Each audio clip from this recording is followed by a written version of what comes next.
গতকালই প্রকাশ হয়েছে চূড়ান্ত ভোটার তালিকা, এবং চূড়ান্ত ভোটার তালিকা প্রকাশের পর দেখা গেল মোট 64 লাখ লোকের নাম বাদ পড়লো। খসড়া ভোটার তালিকায় 58 লাখ লোকের নাম বাদ ছিল, সেই সংখ্যাটা বেড়ে হলো 64 লাখ। এখনো 60 লাখ মানুষের তথ্য যাচাইয়ের কাজ চলছে, যা বিচারকরা সেই তথ্য যাচাই করছেন। সেখান থেকেও আরো বেশ কিছু লোকের নাম বাদ পড়তে পারে এমন আশঙ্কা রয়েছে। রাজ্যের মুখ্যমন্ত্রী এর আগেই আশঙ্কা করেছিলেন যে প্রায় 1 কোটির কাছাকাছি নাম বাদ পড়তে পারে। এই পরিস্থিতির মধ্যে দাঁড়িয়ে জেলায় জেলায় কিন্তু ক্ষোভের আগুন ছড়িয়েছে। বৈধ ভোটার তাদের কোনো নোটিশ দেওয়া হয়নি এবং তাদের শুনানিতে ডাকা হয়নি, সেই ধরনের ভোটারদেরও নাম বাদ পড়েছে।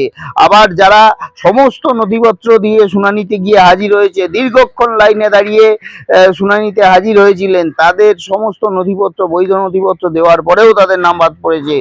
বেশ কিছু মানুষ ইতিমধ্যেই আমার সাথে রয়েছেন। গতকাল আমরা দেখেছিলাম সিঙ্গুর বিধানসভায় একেবারে মানুষ, ক্ষোভের আগুন মানুষের মধ্যে দেখেছিলাম, মানুষ রাস্তায় নেমে পড়েছে। চুঁচুড়ায় দেখেছিলাম আমরা, আজ উত্তরপাড়া বিধানসভায়। এই মুহূর্তে আমার সঙ্গে রয়েছেন কয়েকজন। কি বলবেন, আপনাদের নাম বাদ পড়েছে? কি বলবো, আমাদের তো মানে মাথায় ঠিক নেই যে আমরা এত কাল ধরে ভোট দিয়ে আসলাম, আজকে নতুন কি নিয়ম শুরু হলো কি আমাদের, মানে এতদিনের যে থাকা এখানে মানে বসবাস করেছি, তার কোনো ইয়ে নেই, মূল্য নেই। আমি 30 বছর। 30 বছর ধরে এখানে থাকেন? 30 বছর। কি কারণে বাদ পড়লো, কি বলছে? কিছুই বুঝতে পারছি না কারণটা কি, আমরা কি করে জানবো? নোটিশ দিয়েছিল শুনানি?